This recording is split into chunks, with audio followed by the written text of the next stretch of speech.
Okay, so people are joining in, so I guess I'll just start. So my name is Omar Núñez. I am a third year PA student at Stanford. Thank you guys for taking time out of your day, and we are in the presence of these amazing individuals. I'll start off with Karyna. So she's a first year PA student at Stanford. Go ahead, Yeah, Karyna. yes, I'm a first year PA student, originally from Chicago. My background before PA school was I did research on veterans with post-traumatic stress disorder. And then when I decided to be a PA, I did some work in fertility and in internal med. Awesome. And I heard her clearly, but I think she's frozen. Um, Do you yeah. guys see that too? Okay. Well, it'll come back on. The next person I'll go to is Rigo. I've actually known Rigo for like 2 years or so on Instagram, and I met him once at a bar by accident. It just kind of happened. Cabo Cantina. If you guys know Cabo Cantina, then you guys will know. But anyways, this is Rigo himself. Go ahead and introduce yourself. Would you like to, Rigo? Yeah, so my name is Rigo. I'm a practicing PA going just finished 2.5 years of practicing. I've been anywhere from pediatrics, OBGYN, family medicine, internal medicine, and also urgent care. So currently I'm doing family medicine with a little sprinklage of urgent care here in Southern California. And I went to Cal State Monterey Bay, which may talk about later, but you can always ask me questions about that. But we were part of the inaugural cohort. I am from Southern California, from Compton, and currently live in Paramount right now. A man of many talents. And last but not least, Renee. So Renee I also met on Instagram, and then we've actually co-hosted a pre-med CC event before in the past. And go ahead, Renee. All right, so yeah, my name is Renee Badillo. I was born and raised in South Texas, the Rio Grande Valley. I currently live in Austin, Texas, where I am a physician assistant that specializes in men's health. Little background about me: I did my undergrad at Texas A&M University, and then afterwards I took 2 gap years before I started PA school and worked as a tissue transplant specialist. So after people passed away, I was in charge of harvesting skin, bones, tendons for donation purposes. And so I did that before going to PA school, went to Texas Tech for my PA program, and started working as a PA back in October. So I'm about 4 months in now as a PA. So doing great so far. Awesome. And something cool that you're doing, you work in men's health, right? Which is Right. something that which is awesome. And then you guys feel later in the future, I'm sure everyone's gonna ask questions more about your story, and also like the line of work you do and what it took to get there, essentially. So I'll start off with a PowerPoint that I made really quick for y'all, and then from there we'll go on to the Q&A for everyone. Let's see. Okay, cool. Do you guys see the PowerPoint? Yeah, thumbs up. Okay, cool. All right. So thank you for bearing with my cheesy intro name. So it's from CASAPp-etizers to a 5-course how to prepare for your for the PA school application feast. So when I came up with this, it was pretty late in the night, and my frontal cortex part of my brain must have been shut off a little bit. But hoping you guys caught the play on words here. So yeah, essentially, there are many pillars, or there's let's say there's 5 pillars to the PA application. And, instead of calling them pillars, I call them like, 5 course. So each one would be a course, basically from the appetizer to the dessert. And these are our names here. And then here are our beautiful faces. Jubin is not on here, but I think you guys have seen Jubin enough. And then let's see. All right. So the CASAPp application. This is what it looks like for some of you guys who haven't seen it. And it's basically the centralized website for applications when it comes to PA schools. You apply here, and essentially every PA school in the US that's known is on here, and it makes it easier to apply to as many as possible. And if you guys have more questions on CASPA, then we can talk a little bit more about it later as well. So I just wanted to give a little quick timeline, and before I even go into this timeline, just know that this is like almost like a perfect timeline, but life happens. It's not to the T, it's just a structure for you guys, and I want you guys to know that I myself didn't completely follow it to the T, and some of us on here probably didn't as well. And give yourself grace if you don't meet those, like, that timeline, but just know that it's important to have some form of structure so you keep yourself on track. So by all means, if you already are behind or feel behind, give yourself some grace. We'll get you through it. Okay. So starting off the year in January, kind of what I did, and if any of you guys, Renee, Rigo, or anyone that has wants to chime in, please feel free to chime in. So in January, I double checked, making sure I was on track, and what that meant was just checking, make sure I had all the prerequisites I needed to apply to all the schools that I wanted to apply to, right? And that's the other thing, know what schools you want to apply to. And for me, I wanted to leave California essentially, so I was just looking everywhere: East Coast, Texas. I applied to almost all the schools in California, but in reality, I was trying to leave. So knowing that is important because each one of them have different prerequisites. Have different classes. Like, for example, some might require medical terminology, which many don't, for example. Around that month too, I will say, can start considering your letter of recs. That's what LOR means, letter of recs. And it's important just because I think it's an important aspect of the application, because this is where schools can actually gain insight to your persona and how it can tie everything together. And then for February, so that's when you essentially reach out to them, these individuals that you want to ask letter of recs from. And I have a slide on the letter of rec email, which we'll get to soon. And then February, if you're considering taking standardized tests, it would be a good time to take it. Obviously whenever you'd like to, but for me personally, I wanted to get it out of the way. That way I can focus, go full-fledged on my application and personal statements. So those standardized tests, include the CASPA, which some schools require, the PCAT, which some schools require, and the GREs, which some still require. And I think that's where, doing your research comes into play.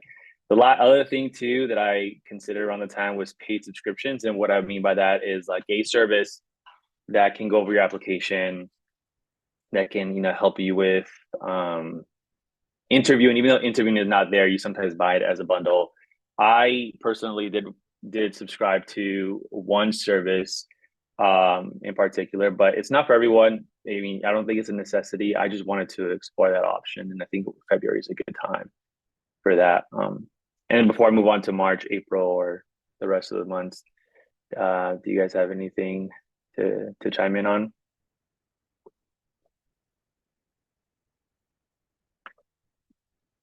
No? Cool. All right, cool.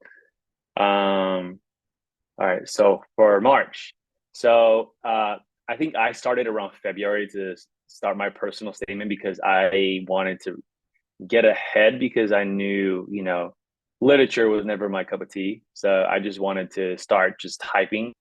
And what I was recommended to do was just literally just type without having a filter, just type everything as much as you can and just see where it gets you. That's essentially what I was doing. It wasn't getting me anywhere, but I was starting.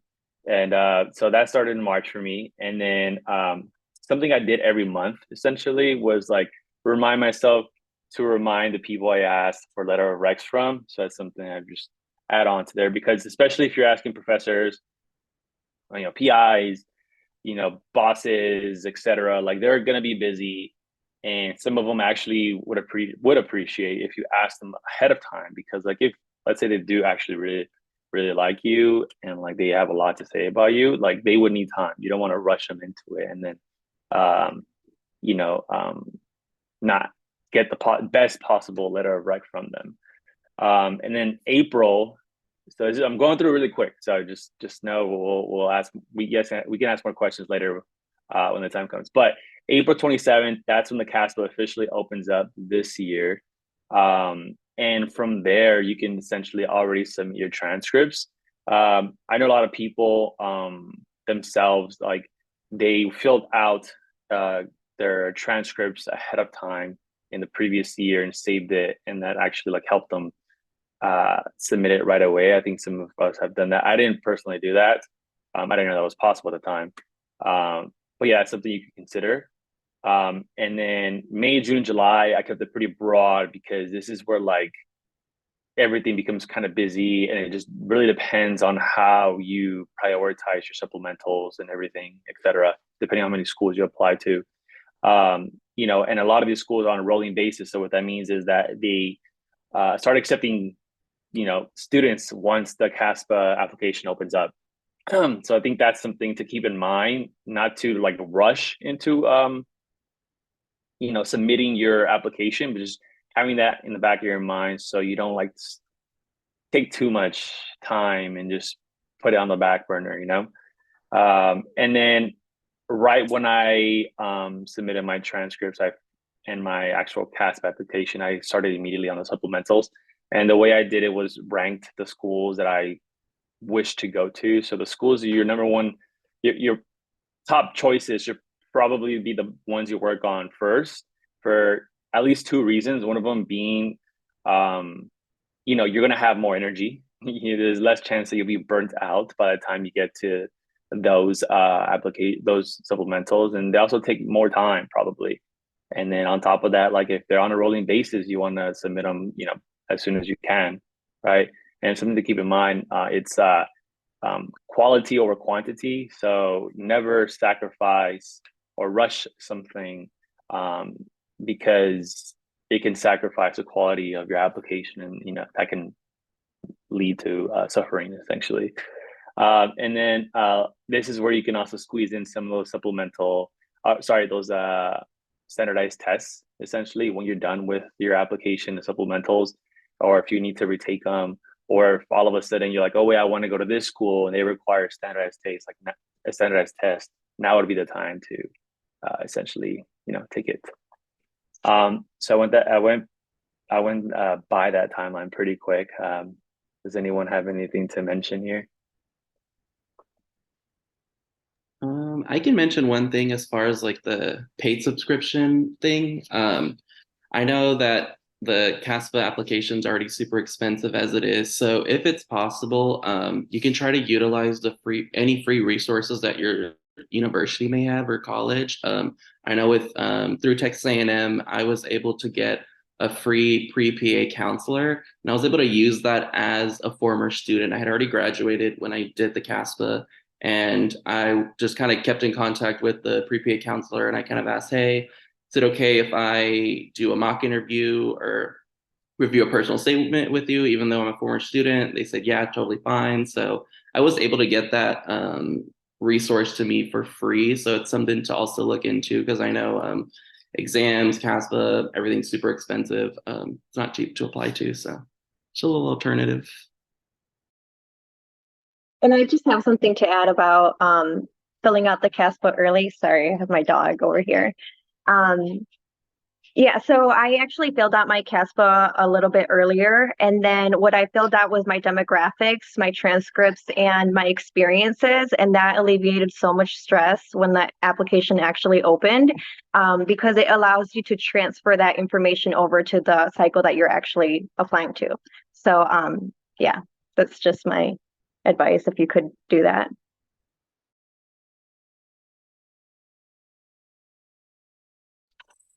Yeah, awesome. And those are two very good points. I will say when I was, it's a lot easier said than done to add in your demographics and your grades and everything, because like, yeah, it's pretty easy, right? But like, you get pretty nervous. I got pretty nervous when it came to submitting this. I was double checking, triple checking, quadruple checking, and that actually takes up a lot more time than you think, or at least for me, it did.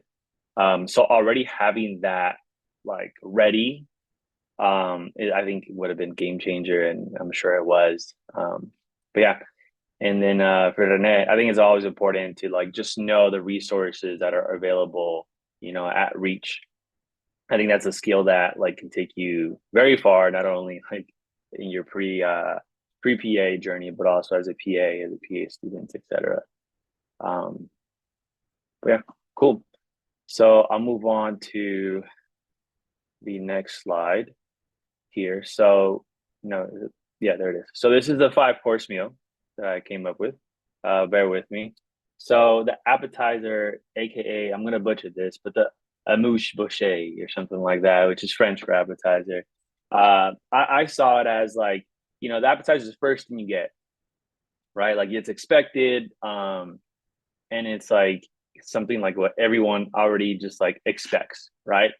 So like establishing the academic foundation. So PA schools already expect like the GPA trends, the standardized exams. Those are the things that like first thing like they kind of go to. And obviously like some of these programs or a lot of these programs, like they have a limit. Like you have to have a certain GPA for your application to actually get through the system. And that's what I think the appetizer is. Like it's just like you're getting your foot in the door essentially. That being said, I don't think the GPA is a main course of the meal. Like it's not what like makes you like breaks you. I mean, obviously it can to different degrees on different spectrums, but GPA isn't everything. GPA trends are, I think, more of value. I will say where your trajectory has been, and also the standardized test, right? Anything standardized kind of helps the programs level the field for students overall because it's essentially the same exam for everyone, right? The second thing, the soup. So the soup, first of all, I hope you guys are eating at a 5-course meal place. I've done it like once or twice and it was kind of life-changing. But the soup is what comes essentially second. And these are the things that like provide the programs, like you're nurturing clinical skills. So the soup is what like warms up the palate a little bit, set you up for the coming courses. And so what really warms up the palate, I guess you can say, for these programs would be like patient care experience. Like, what did you do? How long did you do it for? And like everything that comes with that. For me, I was an EMT for about 2.5 years. And, as we may know, like clinical experience is important in PA programs. Like almost all PA programs require paid clinical experience. There are very few exceptions. I think Stanford was one of them for my year. I'm not quite sure. Karyna could tell me if it was for hers. I have her on, by the way, because she's fresh. So any new questions about anything, like she's a person to go to. One of the many reasons why I brought her on board, or why I invited her. But anyways, the other thing would be also like healthcare experience, like not essentially non-patient care experience. I don't think it's important to have, but it can be important, right? Because it can show you're probably not more knowledgeable on different aspects of healthcare. So, working at a front desk, obviously as a medical assistant, it won't really count as paid clinical hours or patient care experience, but it would give you insight on what the flow of a clinic can be for the most part. And then for the third course is salad. So the cultivating well-rounded, you're cultivating well-roundedness, and a salad is a mixture of a whole bunch of things, right? And it kind of all comes together and can add all different blends of tastes and vegetables and sauce and seasonings, and how that all comes together can really add a flavor to your whole application. So extracurriculars. So obviously there's so many things in extracurriculars, right? Shadowing research. What else? Shadowing research, volunteering, and the list goes on and on. All these different things kind of can mush together and can actually paint the picture for like what your interests are. So if you're volunteering, at a food bank and researches in like psychology, it can all be like combine together to paint a picture of like what your general interests are for like these programs. And then another thing tied on there is like non-healthcare experience. So like if you, worked at Starbucks, and like obviously working at Starbucks can get pretty busy, right? So you have to know how to delegate difficult situations from people that are, craving coffee at 6:30 in the morning and are late, right? So different things that kind of add in like different skills add into help like paint the picture for these programs. And then the main course, obviously this can all change, right? You can like mix it up a little bit to make it fit any of these courses. But like one of the things that I thought would be like the main course would be, the personal statement and just like all of the aspects of the application process. So personal statement, because this is where like you can help combine everything in your application and really just like put it in front of the PA program spaces and kind of help them tie together and why this makes you who you are and why you want to be a PA and why you want to do this for your community, etc. And then the last thing is just insight from others, and then and the only way they can really gain insight from others is letter of recs. So having letter of recs that really advocate for the person you are and the person you want to be is, I think, pretty important. So yeah, does anyone else have anything to add on to this?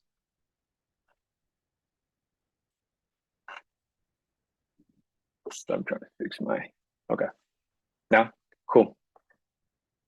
Alrighty. And then this is just like a general letter of rec email that actually one of the goats, Mario Navarro, put together.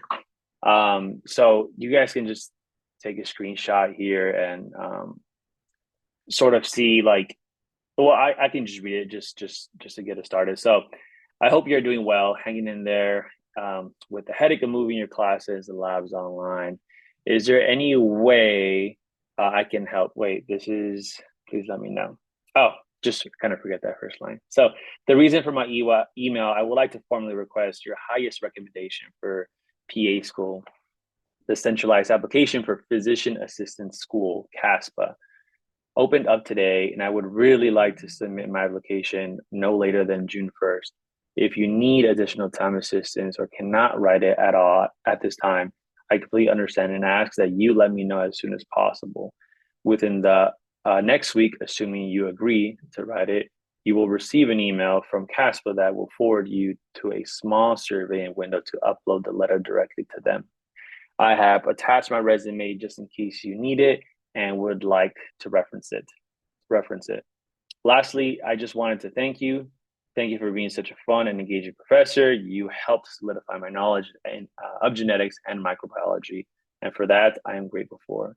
I'm excited about applying this cycle and would not be a competitive applicant without your instruction. So there's a couple key things here. And one of them is asking, physically saying, like asking them to write the highest of recommendation for PA school. I think that's something important because if they feel like they cannot write you a great letter of rec, then they shouldn't, right? And I think that's a boundary it's important to set with them, and also give them some form of deadline, right? Because if they agree to it without really knowing when you would like them to submit it, it can leave a lot of like wiggle room for disaster, essentially.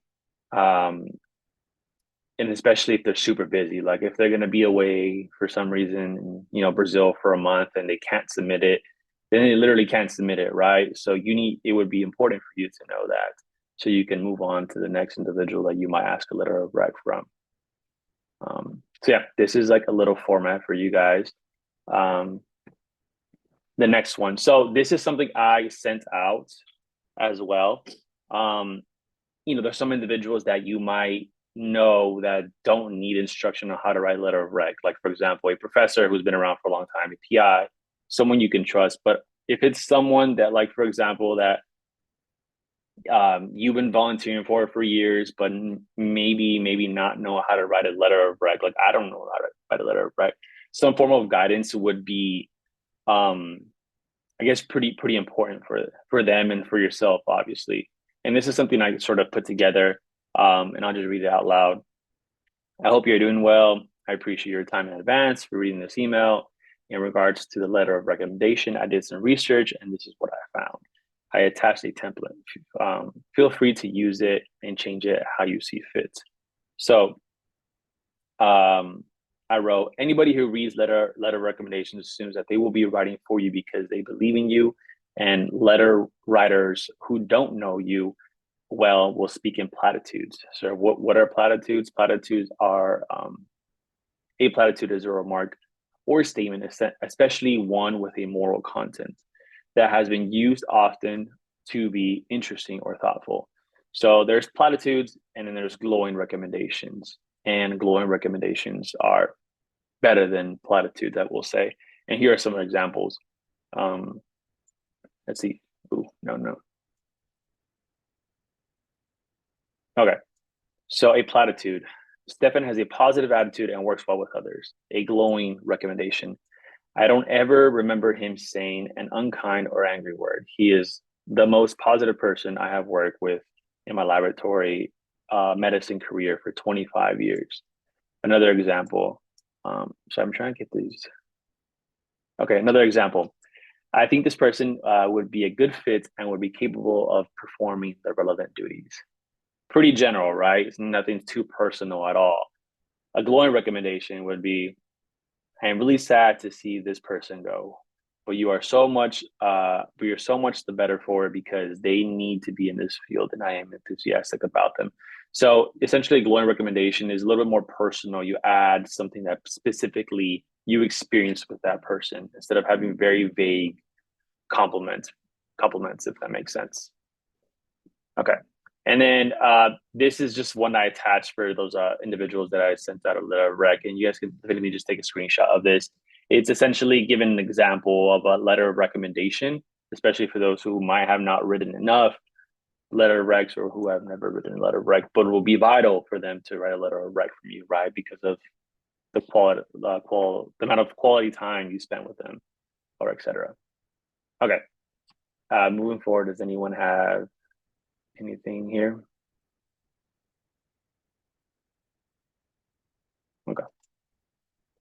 Cool. So I guess I'll dive just a little bit more into this, and I'll make it a little bit not too quick, but let's see, 5 more slides. So we'll get to the Q&A soon. So the appetizer, I really pretty much briefly mentioned it, but offers a glimpse into the chef's approach to the meal, which is the chef is yourself, right? And it shows readiness to handle the diverse challenges and fast-paced changes inherent in medicine and healthcare. And obviously, appetizers are really small, but these small things are very impactful, right? In setting the tone for the 5-course meal. And those things are the GPA trends, and the standardized exams. The soup, not much to say here. I never really have anything to say about soups, if I'm being quite honest. Soups warm up the palate. And I think really things to get the ball rolling for these programs to have a little bit more insight on you is, patient care experience and what you got out of it. And those things should really echo throughout your application. So, if you realize you really want to serve the underserved because of your patient care experience, that should be echoed, through your personal statements, through your resume description, and pretty much everywhere else in your application.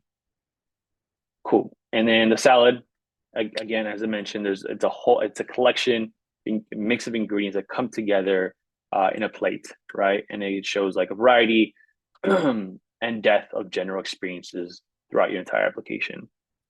And those things are things with leadership, teaching, shadowing research, and volunteering experiences. There's all these things coming together to help paint that picture for these programs. Cool. And the main course, I realized as I was doing this, I was getting really hungry, and I think it's working again. So the main course, it's the heart of the meal, and the heart of the meal also where you can pour your heart out, right? This is it. This is where you're selling yourself to these programs. showing them that not only are you worthy to be in their program, but like, they need you in their program, as a matter of fact. And that was bring everything together. And for me, personally, I think that's a personal statement. The application is long, like there's all these different segments, but the personal statements where all comes together, and you can, beautifully paint the picture for them, which takes practice, by the way, but this is where it all comes together. And all the other aspects as well of the application. So like your transcripts, your achievements, like which again form the backbone of the applicant's candidacy, and running themes. So the themes of not everyone, I guess, like for me, like I chose a collective theme for my entire application. And the theme is what also helps tie everything together. And I think that's also part of the main course, something that can really help programs determine like where your heart is. Like, do you want to be serving the underserved? Do you want to like be in primary care, or why do you want to be in primary care? And you might say, I want to be in primary care because I want to be I know that the gatekeepers, and I want to be in the boots on the ground, helping out the underserved. And I think this is how I can best serve them. So that's an example. That's a collective theme that can echo throughout your whole entire application. And then last but not least, desserts. So as desserts do, they leave a lasting impression, right? Much like your dedication to service and improving community health, etc. And this really like can reveal the understanding of your like interpersonal connection with others, and that would be from the letter of recs, right? Like they would give a glimpse into the world of how you would interact with professionals, whether it be like in medicine, in academia, in the volunteer workforce. And I think this is where like it's maybe not talked about enough. I think it's important. And I think like you are able to have 5 letter of recs, and some of you might have 10 people in mind, but just know like you don't have to have 5. Like you could have 5, but if you could have 4 really strong ones or 3 really strong ones, like that might be better than having an okay letter of rec, right? Like I mentioned, quality over quantity. And I think this is definitely no exception. But yeah. All right. So before we move on to Q&A, do we have any input at all from any of the amigos and amiga?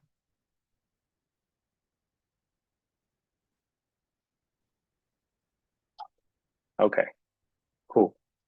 So I guess we can move on to the Q&A part, and we'll start with the first one. Excuse me. They say, if you have to reapply, hopefully not, do you have to resend transcripts again? I'll leave the floor open to. So I actually went onto my CASPA like earlier today, and I was able to transfer all that information over to like this cycle that's currently going on, which I thought was pretty cool. So I'm guessing everything stays saved. Yeah, so you should be fine.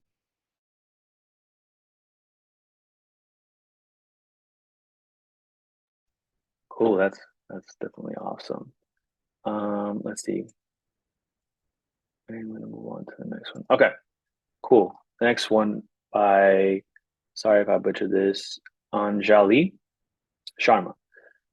When is the time to submit transcripts if we are taking spring classes that end in May, and one of our school's deadline is August? I can add a little bit to this question.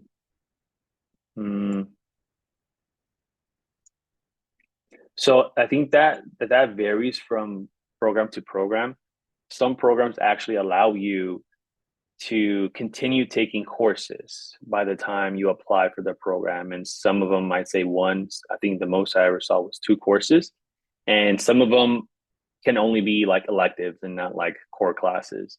So this is something I think you have to check with the program themselves. Some of them want all and every single class to be done by the time you apply to them. I'm not sure if that's changed at all. Does anyone know? No, I was going to agree with you saying that, it does vary school by school because, again, if it's a core versus elective versus do they need, and then also if it's the schools like rolling admissions and they're, the deadline of the application could be different too. Because I know like UC Davis is pretty early too. They're in July. So it varies by school. So again, it's very specific to where you are applying.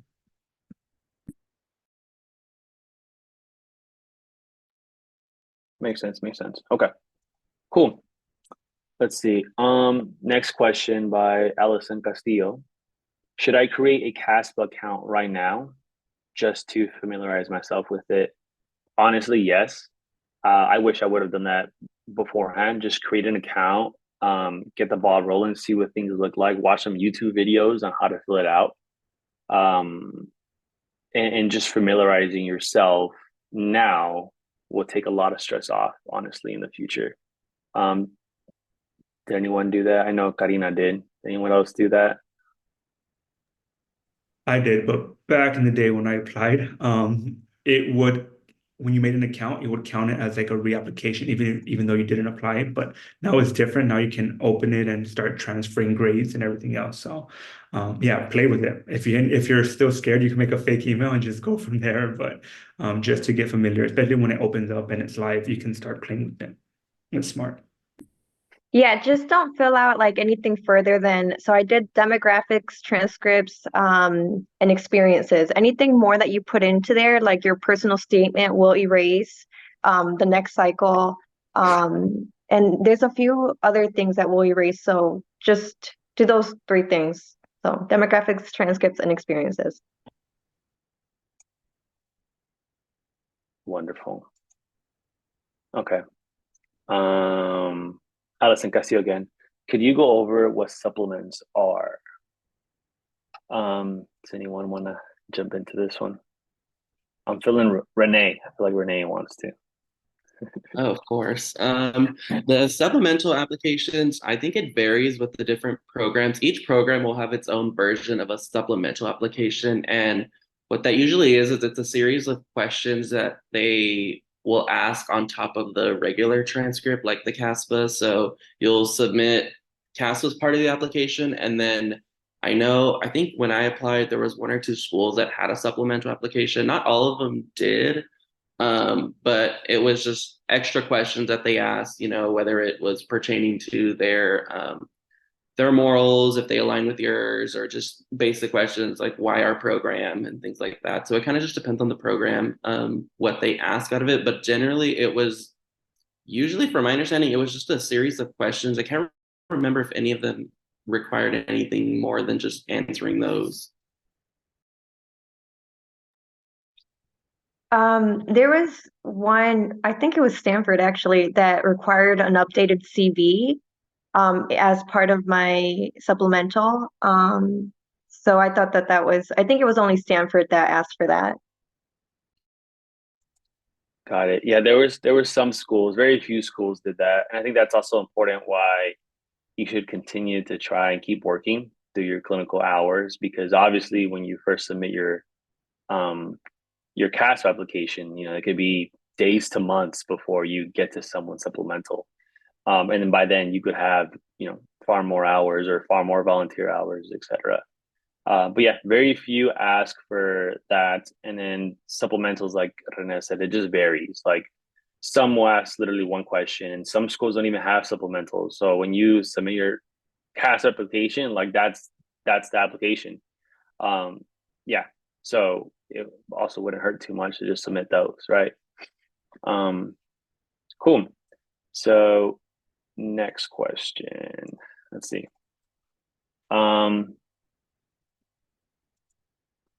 do we know the prompt for the personal statement? So that, and it's been a while. So there essentially is a prompt, but it's not really a prompt, right, guys? I'm blanking out right now. Yeah, I think it's this just straight up, why do you want to be a PA or why Yeah, PA? yeah. Yeah. And then on the CASP application, they'll literally tell you how many like words or characters and all that good stuff. And every word counts, guys, honestly. And I think it's every word counts. And it's honestly, it was very difficult for me to shorten my personal statement and make it concise. It becomes an art. So like literally eventually every word ends up counting. But no pressure. Just kidding. No, it's honestly, it takes practice, and it's something like you will, like if you're not good at, which I wasn't, you get better with every draft you do and with every revision. The one thing I did, I would send my personal statement to someone in academia, like a good friend, a PI. And also, I think it's also important to send it to someone that's not in academia, that's literally not in medicine, because they can pick up things that it might just pass over someone else's head in medicine or academia. So, if possible, that'd be very, very useful. Okay. Next one by Sharma. Sorry, I can say your last name better. I apologize.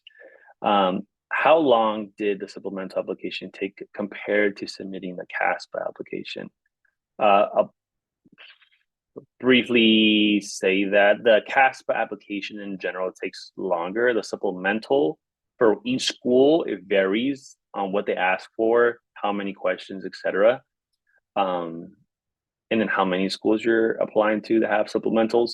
But it depends. For me, the CASPA application as a whole took longer than the entire round of supplementals, I think. But each supplemental for each school takes far less than everything else, if that makes sense. What about y'all? I had a lot of supplementals. I don't know if they're like implementing them more, but I felt like almost every school did require at least they asked like two questions that I had to write about.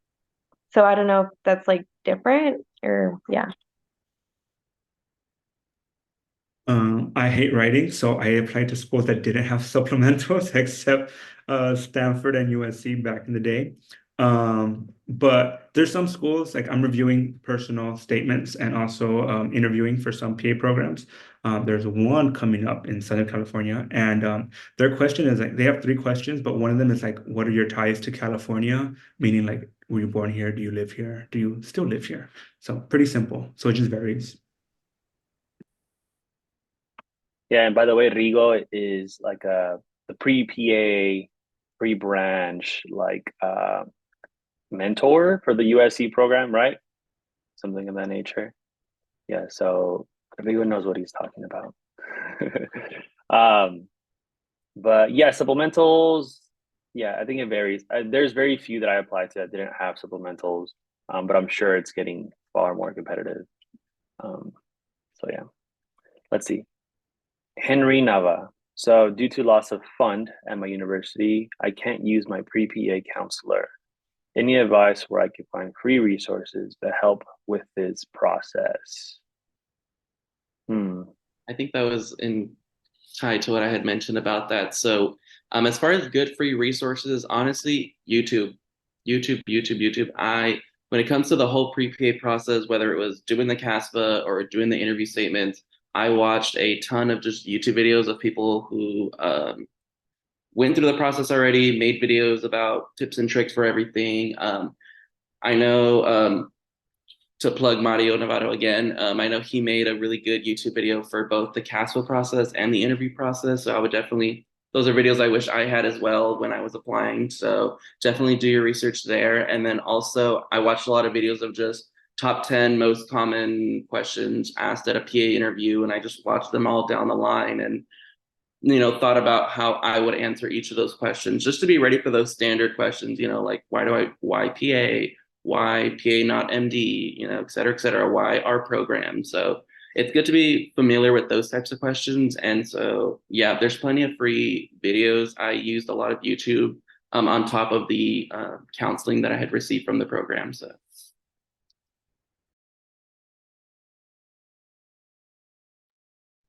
Yeah, and I mean, some of us do like just review like general things, applications, resumes, etc. Um, just know that like that comes with time. So like I have reviewed personal statements, I have reviewed things of that nature, but a lot of those, just know that the time, the turnaround time can be a little bit longer than you might want, and I think that's something to note. Um, Otherwise, there are other services like you could pay a lot of money, right? Like some do, and also there's other people who charge less. Like to plug in Mario again, Mario has his own service where he charges at a very, very, very low rate. And I don't know the name of his website, but if you contact him, the Mexican PA, he can get you in contact, or he can just talk to you about it. I think one of our other pre-med CC videos, he briefly plugged in that service of him. But yeah, in general, if you guys do have any questions, you guys can feel free to reach out to me. I'll provide my email at the end, and if for anyone else that wants to share the email as well.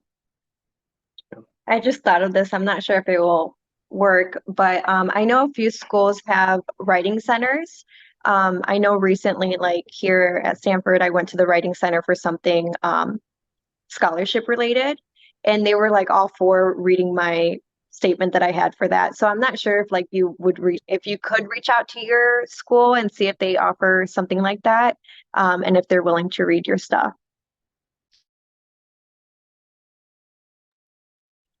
Yeah, that's very helpful tips. One thing that Renee said too, like I didn't really look on YouTube as much. Maybe, I mean, I'm sure there was stuff out there, but back in my day, right, there wasn't as many resources, as many people pushing content out, like Mario, and there's others as well. Um, so just take advantage of everything that you find, honestly. Cool. And then so next question.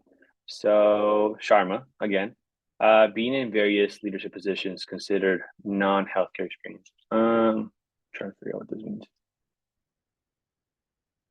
So like what I think she might be asking like what are some leadership positions considered non-healthcare experience? Does anyone want to chime in on that? I think so. I think they're mentioning more so like, how when we have to put our experiences, there's like volunteer, there's so I think it falls under its own category, right? I think under volunteer okay. or leadership, and it has one compared to like if you were the president or the outreach coordinator from your club. That's a certain there's a specific like a drop down menu where you get to click on when it is like clubs, organizations, and et cetera, et cetera. It shows that. But yeah, it's considered non-healthcare. Yeah. Honestly, it's not healthcare, but it's amazing to let that shine. I know I let leadership shine a lot in my interviews. So if you're able to speak on that and what you learned on that and how to lead a team and how because like the PA profession is really working as a team, right? So what did you learn from that experience that will make you a great PA? I agree. And make sure, because with those experiences that you can add a certain amount of characters, let's say 250 characters, I forget the amount. Really like use that to your advantage. This is like a glimpse of what you did, but like you could highlight things that you thought were important, and like you could literally be saying the exact same words throughout the entire every experience that will highlight something about you. So you could be just charity, like just continue to say charity or volunteering in there, or underserved. Like the more you say underserved and it fits every category, the more they're gonna like be like, okay, this person is really about the underserved. And if that program is about serving the underserved, like you're standing out essentially. Also something I did as well, there's like two drop down menus. It's like what Rigo was saying, it's like non-healthcare, healthcare related, and there's like another drop down menu. So it's like, is it like leadership or volunteering? If you volunteered for, let's say, a food bank, like you should make that its own experience. And then in a different category, you should put, oh, I was also a volunteer, but I was a volunteer lead for this food bank, right? So it's two tabs to highlight two different things you did, and you actually give more information for each thing, which can be valuable, I think. So yeah. Anonymous attendee. For a letter of recs, are there any resources that you use that we can provide recommenders to use when writing our letters? I guess I could answer this one first. No, I did. However, the little spiel or outline I gave you guys was from like a forum that I just found and I sent to them. And I even sent them the link to it. I think if it's kind of important to just tell them like where you got it from. I can look for the link and provide it in the comments. But other than that, I don't know. Do you guys know of a specific resource? Not really. Just one thing I also want to put in for people who write your letters of recommendation. I've written a couple already for people who have since matriculated. That's crazy. I'm getting old now. But make sure the people that you are asking are tech savvy because they do have to make an online profile. And we do rate you. So again, just make sure that someone can attest to your abilities and or just speak super highly of you, not in speaking platitudes, como dijo Omar. And yeah, they have to be tech savvy because you have to move and on a scale from 1 through 10, we do rate you. And then there's also one of the biggest questions on there is, do you recommend this applicant? So again, don't just ask somebody who you were sitting in the back of the class and you weren't doing anything, you weren't participating, you didn't go to office hours because we'll be like, honestly, like, no, I don't. I have reviewed some applications where the person did not, that the letter of recommendation was horrible and they didn't recommend the applicant. So be cautious who you are telling or asking to write your letters of rec because, yeah, we do have to fill out a lot of other things besides making your letter. And then they have to learn how to submit it in PDF form too. So make sure they know how to do all that. Wow, valuable stuff there. Thank you for that. Let's see, next one. Is it possible to have a mentor or someone else who worked closely with you and the MD/PA to write your letter of rec and have the MD/PA sign off on it? I've heard of this being a thing, but don't know if CASAPp allows it. Anyone want to add to that?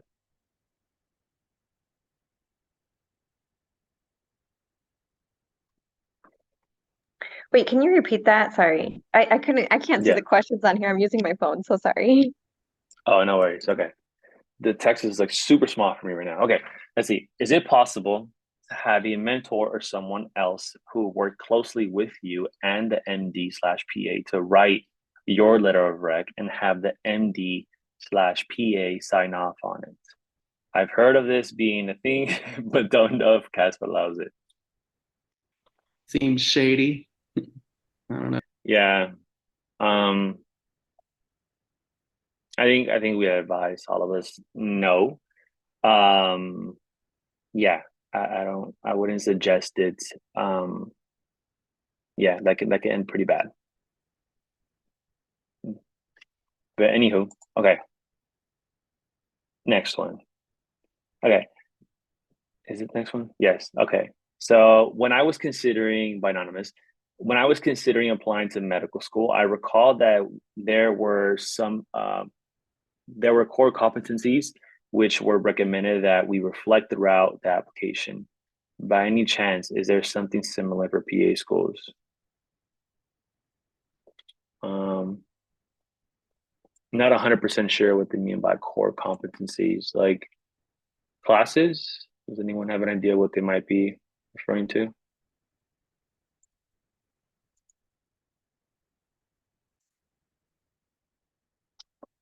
Yeah. If that person who wrote it is still on, retype it, and then we'll try to get on that question. Let's see. It's 6:26. So if you guys are okay with 10 minutes, we can maybe go through these quicker. What do you guys think? Or so? So if you want, we can some of us can maybe like answer them, type them out, and then we'll just kind of go down in flow. What do you guys think? Yeah. Okay. So I'll answer this upcoming one, and then you just, if at least two of you guys want to pick some and just kind of type away or chime in if you want to. When I was no. Okay. Can you go into detail on how you input and save your information into CASAPp for the following application cycle? I've heard of people trying to do this and it did not save and cross over the following cycle. Karyna, can you answer that one? Sorry, I was reading the question. Which one was that one? So I think I know the answer, but I just wanted to run it by you. So they want us to go in detail on how you can input and save your information into CASAPp for the following application cycle. I've heard people trying to do this and it did not save and crossed over the following cycle. There's only certain things that save. So the only things that save are your demographics, your transcripts, and your experiences. Everything else will erase. Like your personal statement's gonna erase from there. And then once you select what schools you want to apply to, you have to fill out some information in there. That's also gonna erase. So I would just stick to those three things to fill out, and that's it. Like, don't do anything else. Wonderful, thank you. And then this next question, Karyna, really quick. The GRE is still highly recommended for Stanford? To be honest, I didn't take it. I did not take GRE at all. I didn't take it. Yeah. So to answer that Stephanie's question, the GRE highly recommended. Sure, like they might recommend it. No, I didn't do it. A lot of people didn't do it. So yeah, don't worry about that one. And then also don't worry about, well, okay, I shouldn't say this. I did horrible on the CASAPp, like really, really bad. Like I'm so embarrassed about how bad I did on the CASAPp. But I got accepted into every school that I applied to that required the CASAPp. So like if you do bad on that, I think if your experiences and your personal statement like are really good and they outshine that, you're fine. I concur. Wait, you were able to see your CASAPp score? Yeah, they gave me my percentile. It was horrible. Oh, they didn't do it for us, I think. Well, maybe it's better if I don't know how I did, honestly. Okay. I saw somebody talk about military benefits. Yeah, I could, he had me on Instagram. Just message me on Instagram. There's so many military benefits that will get you through college or through university debt free. And I would love to connect with you, like aside from this. Yeah. Awesome. There is one by Sarani Adevi. Hopefully I said that somewhat close. My daughter is a freshman now. She wishes to pursue her career as a PA. What bachelor program do you recommend to getting into PA school? What high school electives? What type of patient care and volunteer? There's a lot to dissect here. Let's put it that way. I'm assuming she's a freshman in high school, because based off the question. So what bachelor program? It doesn't really matter. Honestly, I'm gonna tell you right now, it doesn't matter where you go for undergrad. It almost certainly doesn't matter what PA program you go to. So as long as like it's accredited, and even then, right? So college, I went to Cal State Northridge. I went to, a California State University. I got a lot of benefit out of that. So it doesn't matter so much where you go for undergrad. Where would you recommend going for PA school? So like in general, what I would recommend, and I think a lot of us would recommend, is try to get into a PA program that is accredited by the board certifying PA entity. So every 5 years or so, every school has to get accredited. I think it's 5 or 10. Some of them who meet every strict criteria will be fully accredited. Those are the programs we recommend. However, some of them are new and are on provisional, some are on probational. If you don't get into any accredited school, which is more than okay, and it happens, then I would say, start thinking about going to those programs that they got accepted to that were not fully accredited. But that being said, it doesn't, in general, I will say like, doesn't matter too much, so as long as like you won't sacrifice too much on your end. Now, if it's a program that, they absolutely would never want to go, even though it's accredited, like maybe that's a discussion that might want to have with them. Like, would it be worth going? Because if you won't have a good time, then like good time there, then, you might not succeed just based off your likes and dislikes. But anywho, there's that. Okay.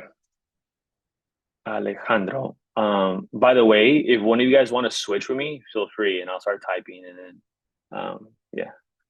So, I'll at least do one more question. So, Alejandro Trujillo Graciano. Okay. I'm currently a senior majoring in medical laboratory science and plan on getting my healthcare hours as a medical technologist. Cool. How can I improve my application given medical technologist isn't considered direct patient care?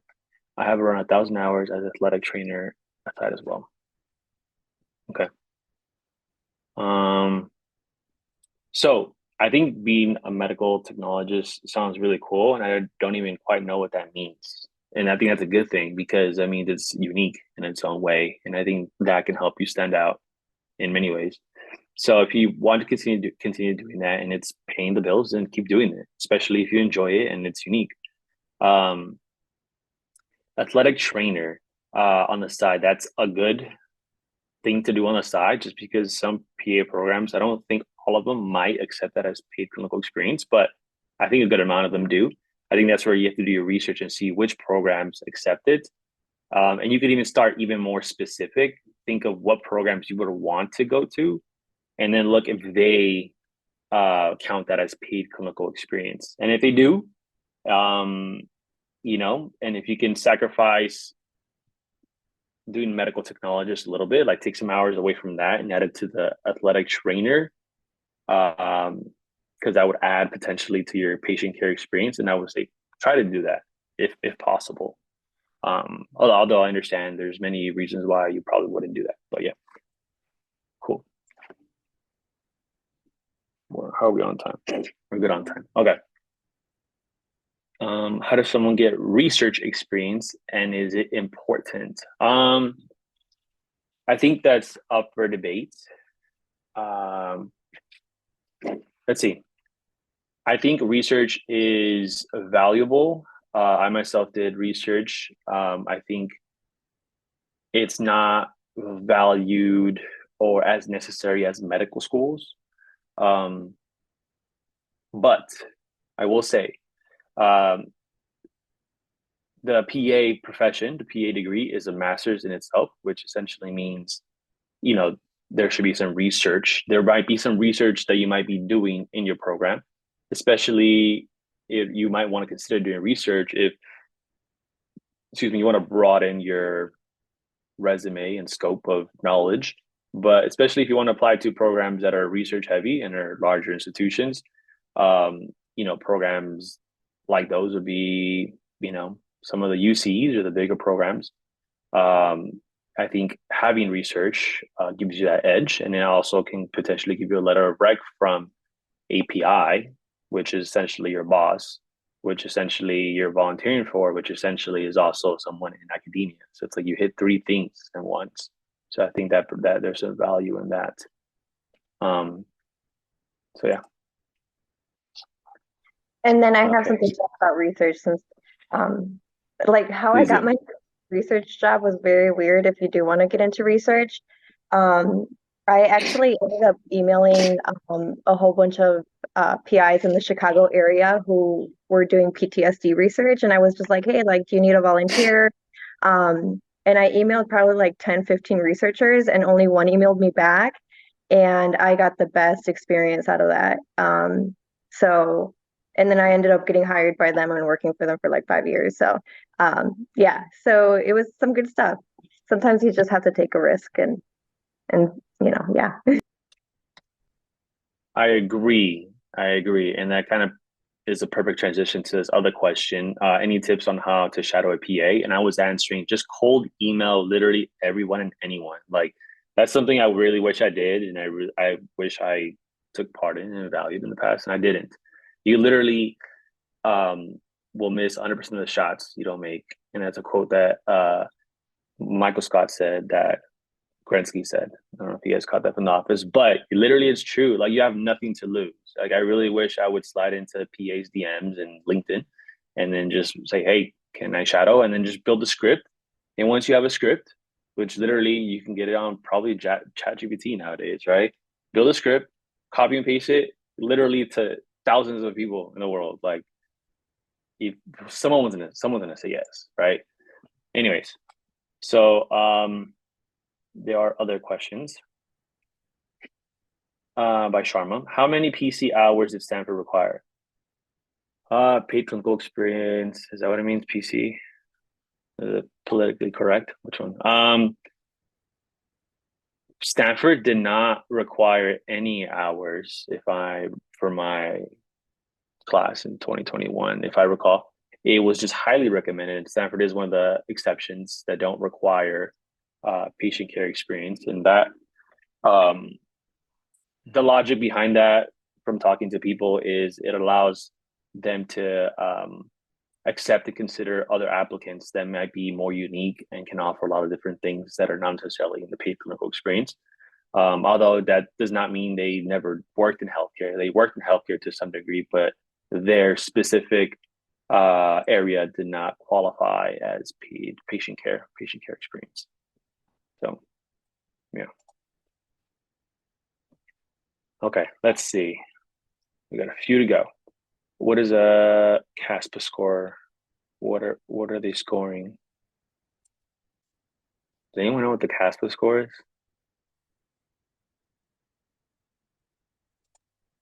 No, I don't know what that is.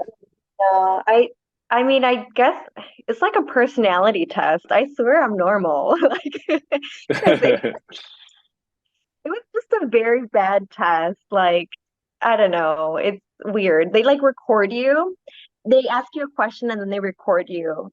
Are we talking about the Casper or the CASPA? It said, what is a CASPA score? Oh, never mind, never mind. I was thinking Oh, about the you Casper. thought the Casper. Yeah. Maybe they meant Casper, because I don't know about a CASPA score. Yeah. The Casper, for those that don't know, it's like Karyna was saying, it's a series of questions, and they give you time, like 5 minutes to answer like 3 different questions, and it can either be a scripted scene or they give you a video, and based off that video, you have to answer those questions in like 5 minutes. It's supposed to test your ethical skills somehow, but I think it's limited in its own ways, because like if you type faster, it's better for you. You can write more. If you don't, then you write less. But I guess you really want to like just hit key points based off those questions. Really hard to study for that. You can't really study for it, to be honest. You just do it. Let's see. Did each of you get into PA schools as first-time applicants? I know it is so competitive, and I feel nervous as a first-time applicant. Honestly, it's getting more competitive every year. It's crazy. It's ridiculous, right? I personally did get accepted on the first time. Does anyone want to add to that? I also got accepted my first time, and I think what made me stand out as an applicant was that I just knew my mission. Like for me personally, I want to help underserved communities, and that was seen in all of my clinical experience.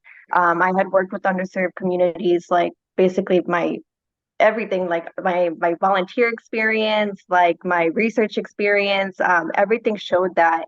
And I was able to, I guess that's another suggestion that I give when choosing the patient care experience. Be very intentional, and just do it with a purpose instead of just getting that, trying to check in the box. One that will make it easier for interviews because you could speak on it and you could tell how you're passionate about it. And yeah, during the interviews, it really comes out if you're passionate about something. So I agree. I 100% agree.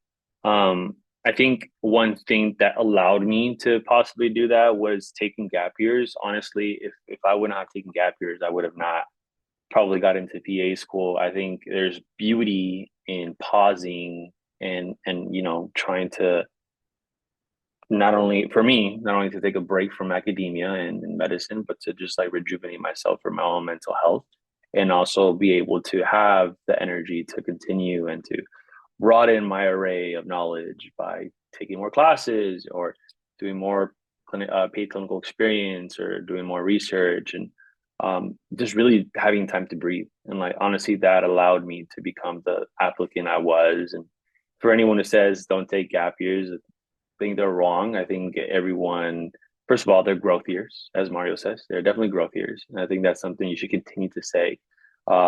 Utilize them as growth years and give yourself grace because your path is the right path, honestly. So I know it's hard to not compare yourself to others, and I struggle to do that all the time still. But it's something to like have in the back of your mind to give yourself grace so you can propel yourself forward. But yeah, let us see. Okay. It is 7:42.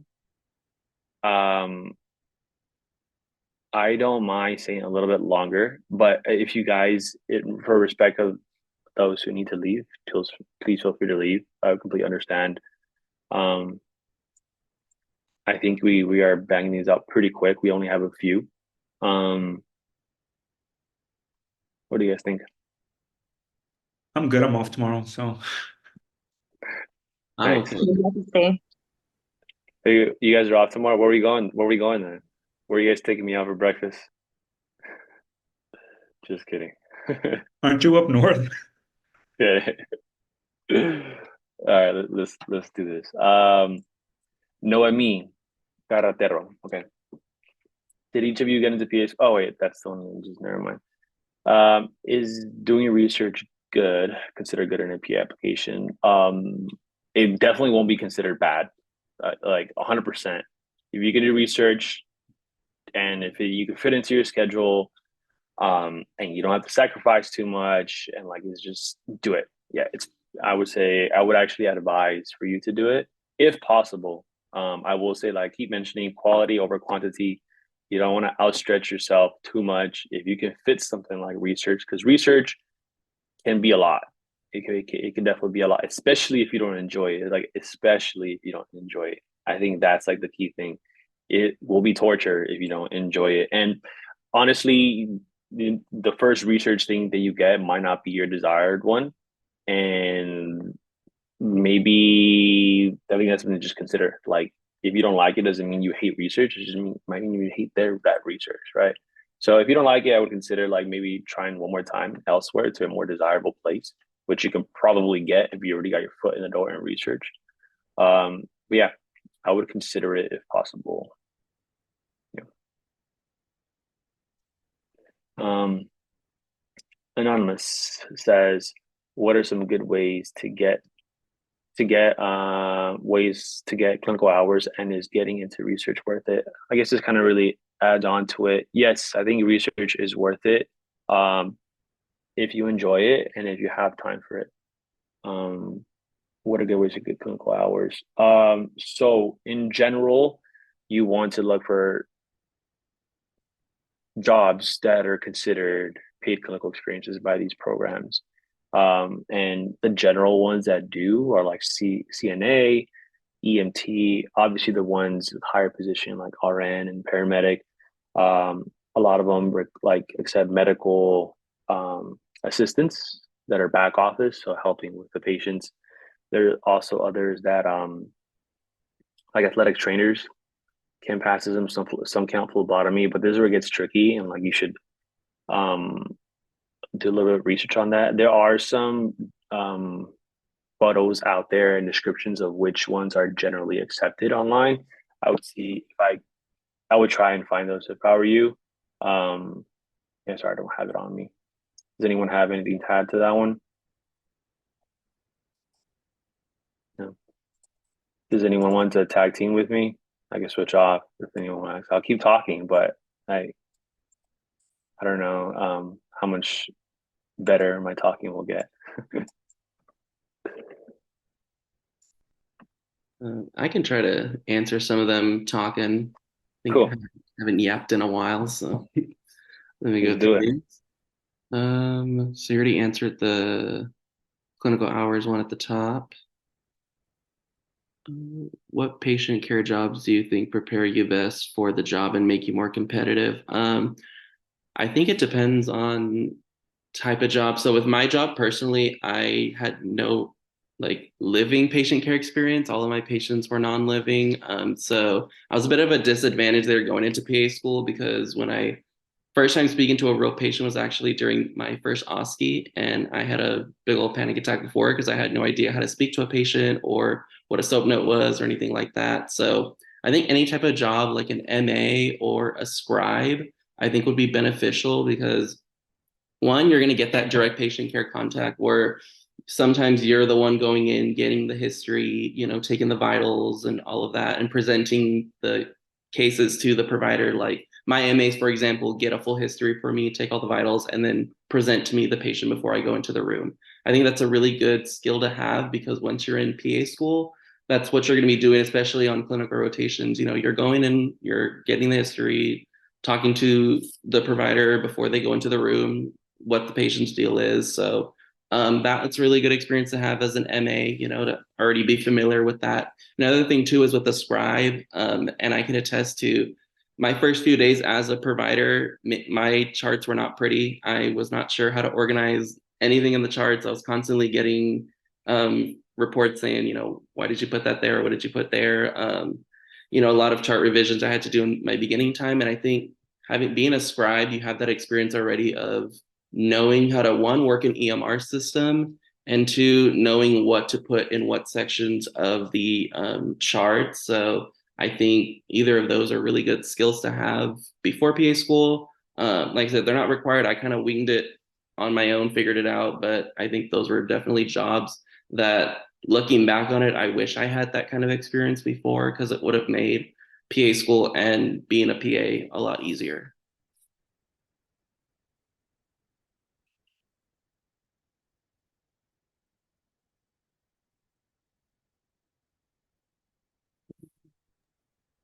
And then I don't think I can answer the next question about Stanford.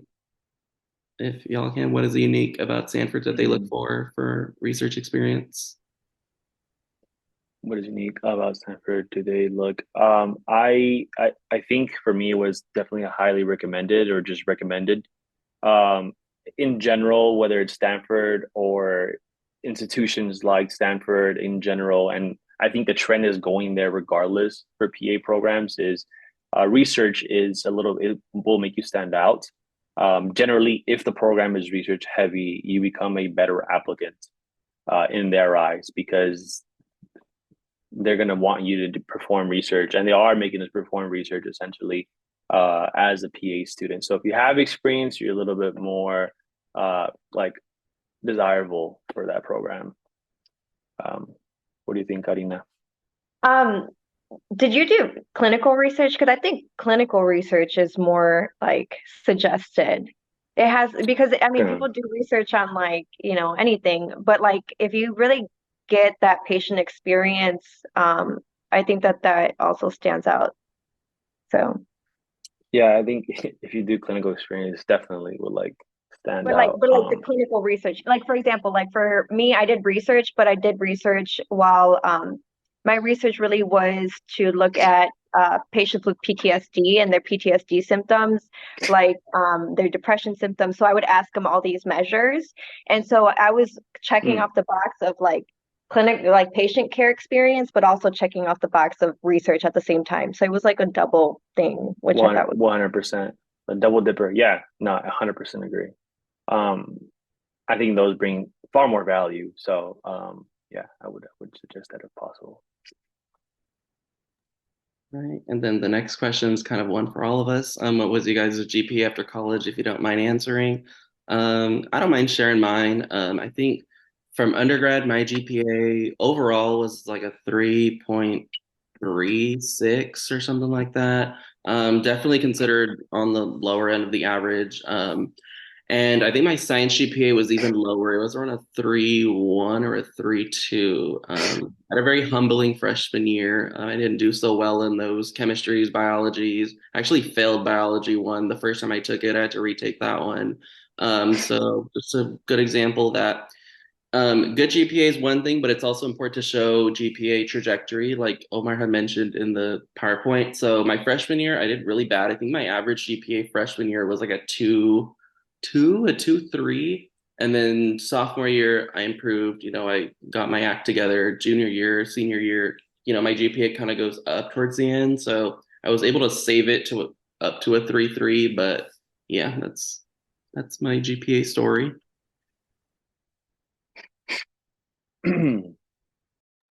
Oh, hello. Hi. Testing, 1, 2, 3. So I was below average as well. Coming out of undergrad, I was like 3, 4.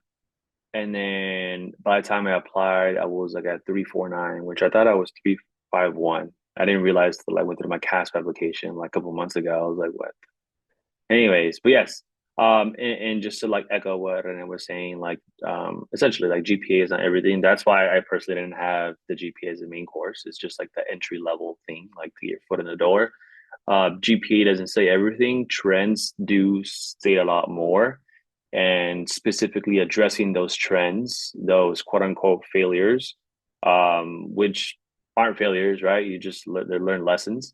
I think it's important to address those um, yourself in the application. That way it's not like you're hiding them and get questioned and then all of a sudden it's like you're hidden dark deep secret. Like talk about those. I think those one of my themes was talking about my failures and how it got how it shaped me into the person I am. So yeah, that was my GPA. For mine, undergrad, I was a 3.6, but I was not a science major, so I'm non-traditional. But my science GPA after post in my growth years was a 4.0. So that was mine. But the GPAs, again, upward trend is very important. When I am reviewing applications real quick before doing the interviews for certain schools, we do look at the trend. And it's very important because PA school, it is rigorous. So we want to make sure that you can handle the intensity of the science courses and the fast pace that they are going. So upward trend is really good. Like if you're we don't want a downward trend either. We don't want you to have a really good GPA and then as you start taking sciences, you start dropping. But we do look at your upward trend. We see it real quickly, but we see it. We have a keen eye for it. So Yeah, I guess I'll share my GPA, but I don't think GPA is important. Like I would prefer an upward trend too. So I did graduate summa cum laude from my school, but I was a psych major. And I actually failed bio. Well, I ended up withdrawing bio and I said I would never do anything in medicine because I failed that class. And then later on, after I graduated in psych, worked in psych, I decided to do a post-bac and yeah. So I think my final science GPA was like a 3.8. But yeah, I'm not like I've talked to my other classmates and I'm like not normal. So yeah.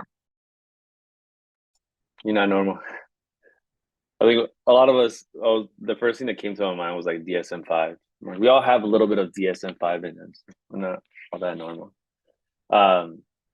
Yes, very important, y'all. GPA is not GPA is of the main course. I'd say that. Also, by the way, guys, I just realized that this was scheduled until 8 and not 7:30. So I guess I was out of it. So my apologies. So we're good on time. It's been a long day. Okay. So we're almost there and we have a few questions left. Let's see. What's the next one? What are valuable things to do during your gap year, aka your growth year? So you want to it depends what you're doing, but definitely like recollect yourself, do things you love. I think that's one thing I made very clear I would do during my growth year. Do things I love, but at the same time, strengthen my strengths and strengthen my weaknesses. So I didn't do I didn't have any paid clinical experience as an undergrad, so that's where I did all my EMT work in.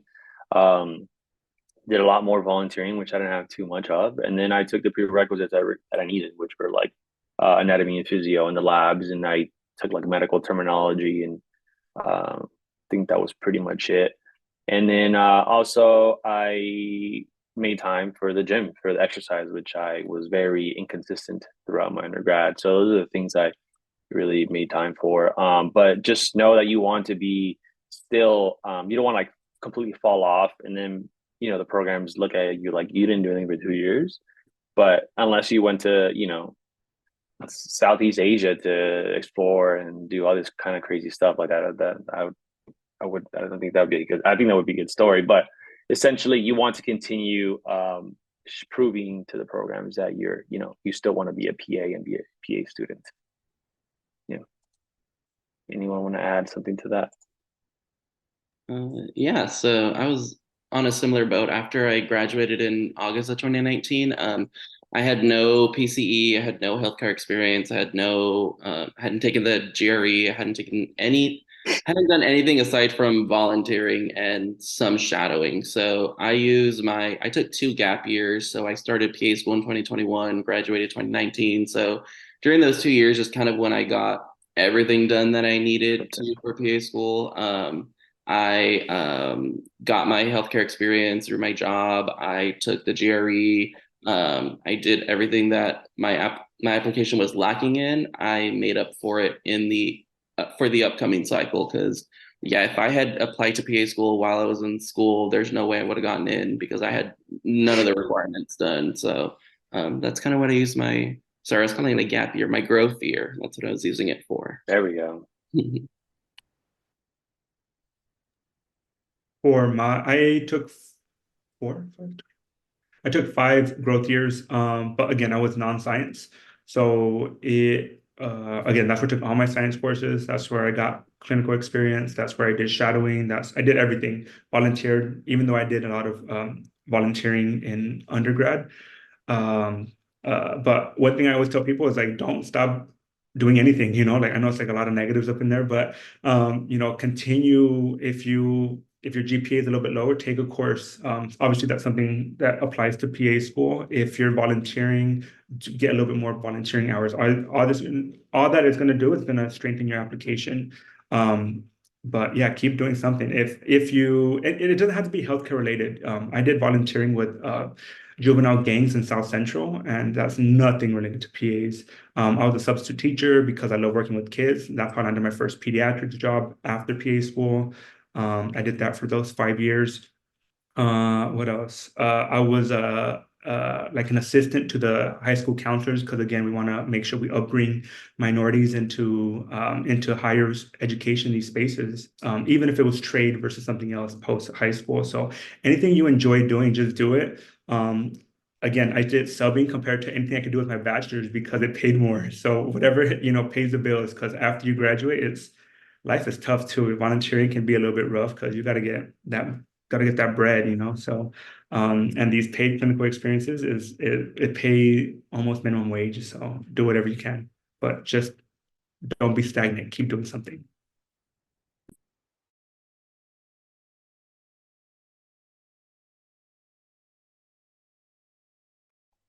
Okay.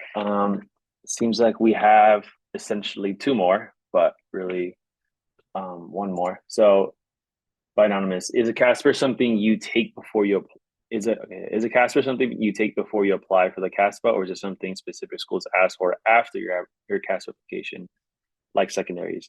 And is it another test you have to pay for? Yes, it's for sure something else you have to pay for. The CASAPP is something you essentially, I believe you can take at any point. You don't have to have your CASAPP finished. It's just if the program requires it. I believe that's it, right, guys? I think so. Yeah, for Stanford, we just had to do it before, like if we to be honest, there was actually one student that never took it, and I don't even know how they're in our class. So But yeah, it was a requirement. So I think what happens is like, if I recall, I think they accept your application with the condition that you have to take the CASP or something like that, right? So like, just kind of slip through the crux or whatever. But anyways, yeah. So essentially, you take it whenever the application, whenever the program wants you to take it during the application cycle. Cool. Okay. On the CASPA, will it state on the CASPA? Will it state the CASPA is required and are the results sent in through CASPA? So this is what I don't know. For me, when I applied, they didn't tell us our scores or anything. Karyna, did they tell you through CASPA? yeah, I had to log into the system and then they told me my percentile. They don't tell you your exact score. They just say where you fell in compared to everyone else. Hmm. And it Cool. takes a while to get that score. Got it. And then the last one by Richard Vega is not a question, but thank you guys so much for your time. I appreciate you all for staying extra to answer our questions. And indeed, we stayed an extra 2 minutes, so he's not lying. But yes, well, first of all, thank you, to all attendees. Thank you all for coming out here. I mean, I think we do this because of you guys, and the feedback we get from you guys and to the panelists. Thank to each and every single one of you guys. I'm so happy I was able to bring you guys on board and to just hear all the beautiful things that you guys have to add to this and to everyone who could benefit from it. So on behalf of myself and Pre-Med CC, thank you guys once more, and I hope you guys continue to have a lovely day. All right, guys, take care. Bye, everyone. Peace.